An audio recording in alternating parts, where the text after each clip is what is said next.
आत्मा अम्र है, ये तो कृष्ण ने बता दिया।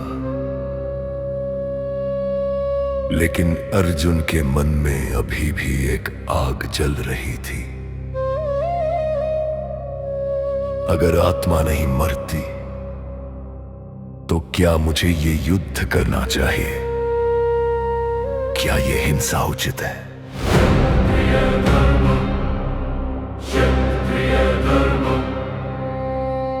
रक्षा करो ना भागो कभी, कृष्ण जानते थे ये प्रश्न आएगा। और इसलिए उन्होंने अर्जुन को उसकी पहचान याद दिलाई। एक क्षत्रिय का धर्म भागना नहीं होता, उसका धर्म है टिकना, रक्षा करना, अन्याय के सामने खड़े रहना। अर्जुन,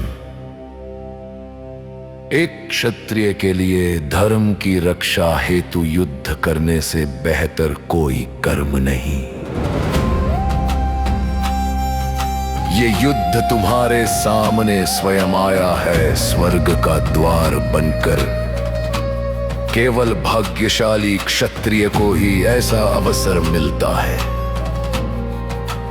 लेकिन यदि तुमने ये युद्ध नहीं किया तो तुम्हारा धर्म नष्ट होगा, तुम्हारा यश जाएगा और तुम पाप के भागी बनोगे। कृष्ण के शब्द अर्जुन के भीतर उतर रहे थे। हर वाक्य एक तीर की तरह सटीक, गहरा, सत्य। लोग कहेंगे कि अर्जुन भय से भाग गया, और जो महान होते हैं उनके लिए अपयश मृत्यु से भी बड़ी पीड़ा होती है। तुम्हारे शत्रु अपमानजनक वचनों से तुम्हारी वीरता का तिरस्कार करेंगे। इससे बढ़कर दुखदाई स्थिति और क्या हो सकती है? यदि तुम मारे जाओ तो स्वर्ग मिलेगा, यदि जीत जाओ तो धरती का राज्य। सुख हो या दुख, लाभ हो या हानि, जीत हो या हार, इन सब में समभाव रखो। उठो और युद्ध करो। उठो वीर, उठो अर्जुन, ये धर्म का है युद्ध। ना डरो न झिझको अब, यही क्षत्रिय का कर्तव्य। जीत मिले या मृत्यु मिले, दोनों में है गौरव। धर्म की राह पर चलना, यही जीवन का तत्व। और फिर कृष्ण ने वो उपदेश दिया जो भगवद गीता का सबसे प्रसिद्ध श्लोक बना, जो आज भी हर मेहनत करने वाले इंसान के होठों पर जीवित है। कर्मण्येवाधिकारस्ते मा फलेषु कदाचन, मा कर्म फल हेतुर्भूर्मा ते संगोऽस्तु कर्मणि। तुम्हारा अधिकार केवल कर्म करने पर है, उसके फल पर कभी नहीं। फल की चाह में मत करो कर्म, पर कर्म से दूर भी मत भागो। कृष्ण ने कहा, जो व्यक्ति योग में स्थिर रहकर बिना मोह के कर्म करता है, सफलता हो या विफलता, दोनों में समभाव रखता है, उसे ही योग कहते हैं, उसे ही ज्ञानी कहते हैं। बो दो बीज भूल जाओ फल को, कर दो काम छोड़ दो हिसाब को। यही युग है, यही धर्म है, जो जोड़े तुम्हें खुद से, खुद के काम से। कर्म करो निष्काम भाव से, यही मुक्ति है, यही सत्य है।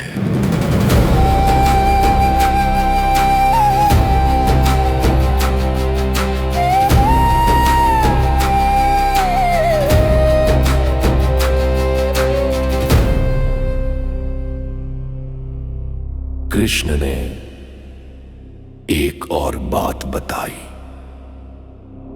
उन लोगों के बारे में जो वेदों का गलत अर्थ निकालते हैं, जो केवल स्वर्ग और भोग की लालसा में जीते हैं, जिनकी बुद्धि 1000 शाखाओं में बिखरी है। हे अर्जुन, आध्यात्मिक बुद्धि केंद्रित होती है, वो एक दिशा में चलती है। लेकिन जो केवल इंद्रिय सुख और सांसारिक भोग चाहते हैं, उनकी बुद्धि हमेशा बिखरी और भटकी रहती है। वे कभी परम सत्य को नहीं जान सकते। फलाकांक्षी कर्म बुद्धिमत्ता के योग से नीचा होता है। अतः बुद्धिमत्ता का आश्रय लो, योग में नियुक्त रहो, क्योंकि योग ही सबसे उत्तम कार्य है।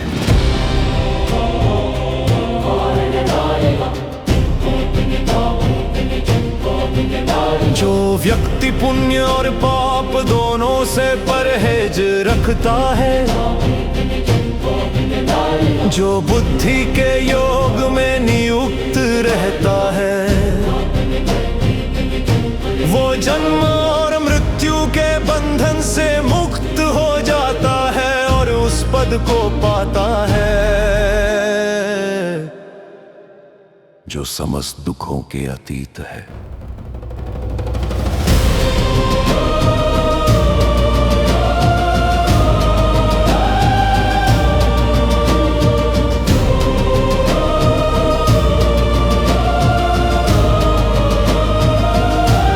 यही थे सांख्य योग के 2 महान स्तंभ।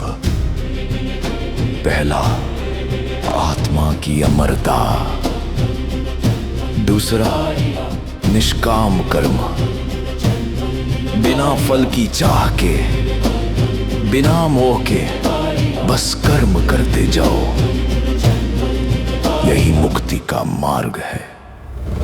निष्काम कर्म, निष्काम कर्म, यही योग का सार है। बिना फल की चाह के जो करे, वही धर्म का धनी है। कर्म करो, फल छोड़ो, यही गीता का संदेश है। यही जीवन का मर्म है। और ये संदेश हजारों वर्षों बाद भी हर उस इंसान के लिए जीवित है जो कभी थक कर बैठ गया हो, जिसने कभी सोचा हो मैंने इतना किया पर मिला क्या। कृष्ण कहते हैं करना तुम्हारा, काम मिलना मेरे हाथ में। मन्येवाधिकारस्ते मा फलेषु कदाचन। ओम तत्सत।